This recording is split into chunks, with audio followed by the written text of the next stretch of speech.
You ever have one of those movies that kind of just goes beyond being a movie and can hit you on a deep emotional level? Yeah, that one is what this one is for me. Even as someone who was not the biggest fan of the first Black Panther, this movie is amazing. It is amazing that. It is amazing, it is tear jerking, it is emotional, and it is one of, if not the best thing to come out of Phase 4 of the MCU. Like, yes, Phase 4 of the MCU has been a giant flaming dumpster fire. Like, there's no ifs, ands, or buts about that. However, it not only had a few highlights, but it managed to end on a pretty good note, because you have, let's see, Moon Knight, you have Werewolf by Night, Multiverse of Madness, and now this.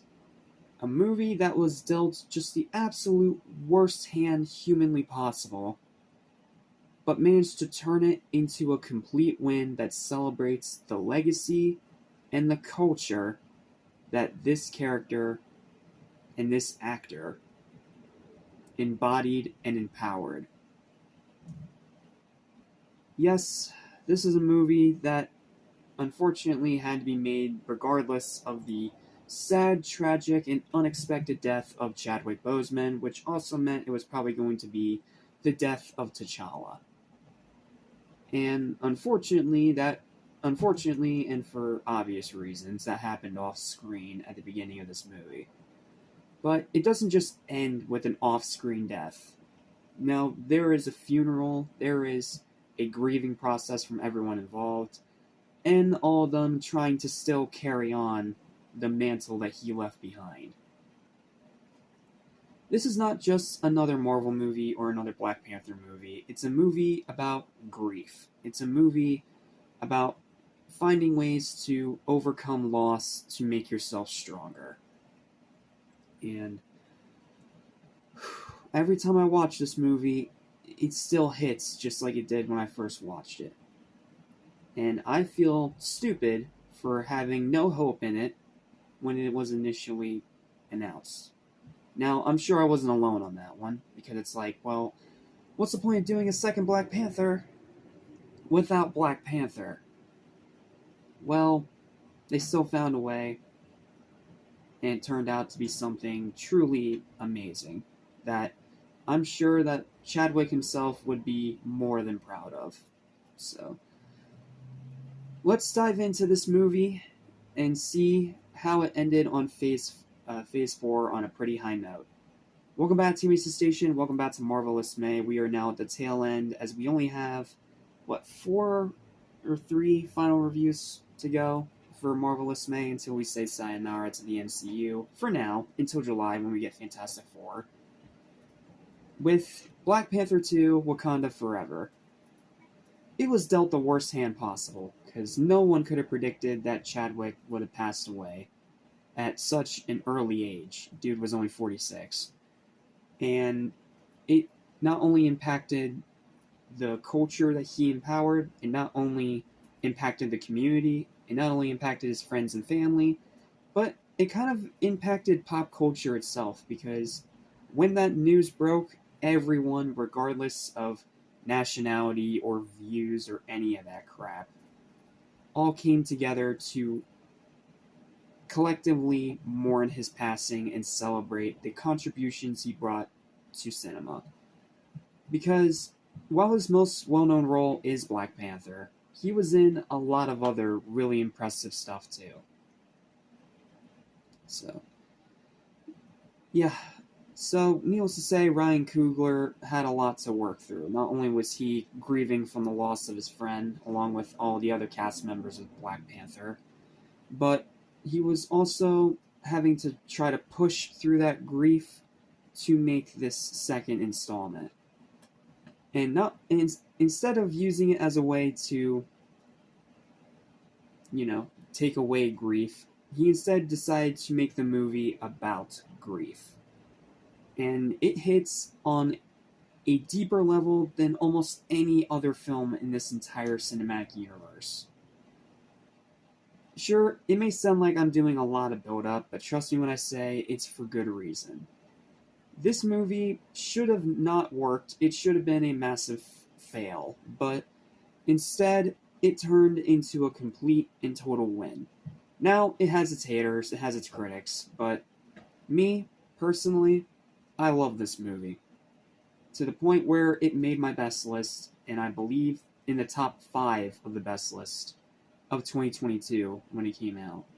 And considering that that was the same year that Sonic 2 came out, that's saying something. So, yep. Needless to say, there's a lot to talk about this movie, so let's not waste any more time and dive straight into it. Here's my written review for Black Panther 2 Wakanda Forever, and why you need to watch it now if you haven't already. So, let's begin. This one was just dealt the worst hand possible, between the tragic, unexpected passing of Chadwick Boseman and being a sequel to a film that made $1 billion. Not to mention that it's the final project of Phase 4, which has mostly been nothing more than a colossal mess of bad decisions and corporate moranicity.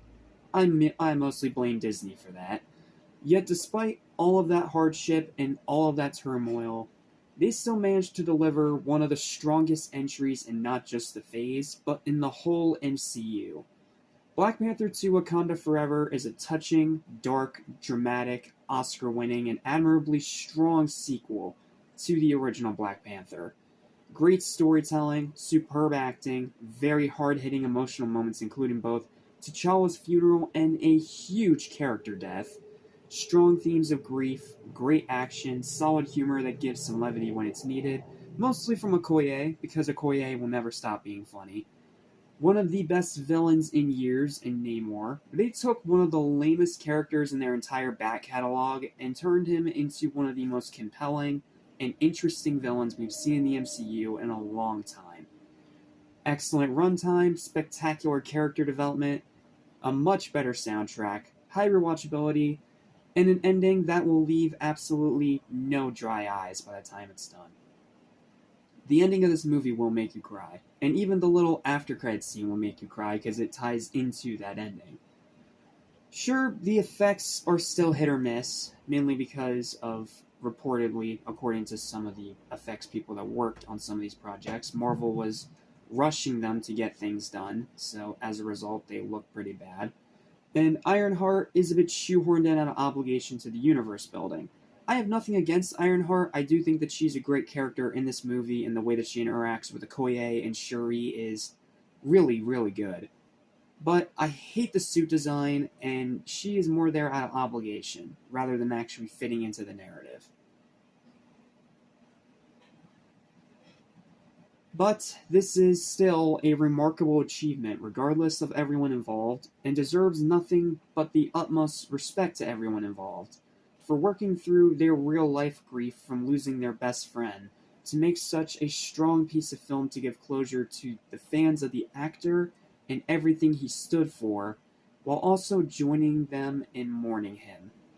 It's one of those movies that goes beyond just film, and it touches people's hearts on a deeper level. And even now, as someone who wasn't a big fan of the original, I can't get through the sequel without getting emotional. And no doubt that wherever Chadwick is now, he's smiling down on us all. May he rest in peace. This was the best way they possibly could have honored him. And because of that, final word for this movie is a high and well-deserved 11 out of 10. It's an amazing movie that only gets better every time you watch it. And it is as amazing of a tribute to a guy like Chadwick Boseman as you could possibly hope for. Hits you right here, man. Okay, that's it. We're done being emotionally heavy now. Sorry about that. But thank you guys for watching. Feel free to like, share, and subscribe for more videos like this almost every single day. And I'll see you guys next time when we tackle the beginning of Phase 5 with my re-review of Ant-Man and the Wasp: Quantumania. Because since a lot of things have happened since its initial release, I feel like it is necessary to go back and reevaluate. So, see you for that review. Excited for what comes up ahead.